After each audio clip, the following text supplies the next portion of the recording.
हमारे साथ रत्नेश द्विवेदी जी जुड़ चुके हैं। रत्नेश जी, आकाश जी कह रहे थे कि हमने पानी की खोज की थी और इतनी भारी तादाद में पानी है कि ये माना जा सकता है कि ह्यूमन सिविलाइजेशन डेवलप हो सकता है चांद की सतह पर। लेकिन फिर दूसरा सवाल ये भी है कि वहां पर टेम्परेचर जो है वो 150 लगभग 0 से माइनस 150 डिग्री तक, इतना तक तो टेम्परेचर चला जाता है, शायद इससे ज्यादा भी हो अगर मैं गलत नहीं हूं। तो इसमें कल्पना करना कि अगर पानी है भी तो ये कैसे संभव है कि हम सोचें कि वहां पर कभी मानव भी रह पाएगा, तो ये कैसे बैठता नहीं सामंजस्य दोनों चीजों का। जी जी जी, देखिए, एक सीधी सी बात है। नासा के जो पूर्ववर्ती डायरेक्टर थे हॉवर्ड हू, उन्होंने ये परिकल्पना दी थी सारे विश्व को कि 2030 तक हम ह्यूमन कॉलोनी छोटी छोटी वहां बना सकते हैं। और ये परिकल्पना उन्होंने तब दी थी जब चंद्रयान 1 ने वहां पर पानी की खोज की थी और पूरे दुनिया को बताया था। इसके पहले नासा के मिशन जो गए थे उन्होंने भी ये खोज नहीं कर पाई। तो हॉवर्ड हू ने ये बताया कि हम वहां पर छोटी छोटी कॉलोनीज बसाएंगे और वहां पर रोबोट्स होंगे जो ह्यूमन काइंड्स जो वहां पे बसेंगे, उनकी मदद करेंगे 6 महीने के लिए, 8 महीने के लिए। ये उन्होंने परिकल्पना दी थी और ये कहा था कि 2030 तक हम ये कर सकते। ये उन्होंने मैथमेटिकली गणना करके बताया था।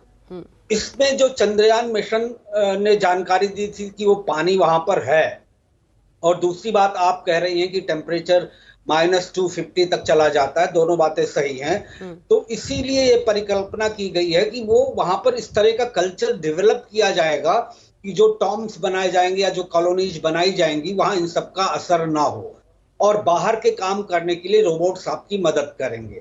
तो ये जानकारी तो रॉबर्ट हू ने दी थी, जो नासा के पूर्ववर्ती डायरेक्टर थे। दूसरी बात मैं बताऊं, जो गौहर रजा साहब ने कही, सीनियर साइंटिस्ट हैं, कि स्पेस टेक्नोलॉजी में भारत हमेशा से आगे रहा है। आप परिकल्पना कीजिए, साइट एक्सपेरिमेंट जो हुआ था इंडिया में, उसके बाद इनसेट सीरीज के सैटेलाइट्स लॉन्च किए गए।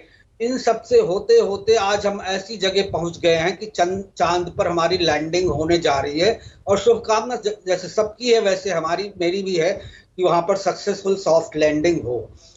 और तीसरी बात इसमें सबसे अहम ये है कि जो हमने संशोधन किए हैं लैंडर में, ये आकलन करना कि जहां पे वो लैंडिंग करेगा, सॉफ्ट लैंडिंग, वो जगह ठीक हो, और सारी चीजों को ऑटोमेटिकली डिटेक्ट कर लेना कि लैंडिंग की जगह सही है कि नहीं है। उसमें रियर कैमराज लगे हैं, फ्रंटल कैमराज लगे हुए हैं।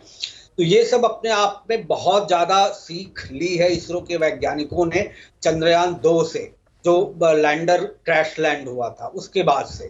तो मुझे पूरी उम्मीद है ये सक्सेसफुल लैंडिंग होगी जब इतनी सारी चीजें हो जाएंगी। और जैसे कि अगर कोई गुंजाइश बचती है, जैसे अभी नलिन चंद्रा जी ने कहा, तो 4-6 दिन का टाइम पीरियड 27 तक फिर से लैंडिंग की कोशिश की जाएगी। तो ये सारे मुझे लगता है कोई भी एंगल ऐसा बचा नहीं है जिस पर वैज्ञानिकों का ध्यान गया ना हो। उन्होंने पूरा सोच विचार कर फुल प्रूफ प्लान किया है, और मुझे लगता है कि पहली ही अटेम्प्ट में लैंडिंग हो जानी चाहिए आज, जैसा कि पूरा देश शुभकामनाएं प्रेषित कर। अच्छा, बड़ा इंटरेस्टिंग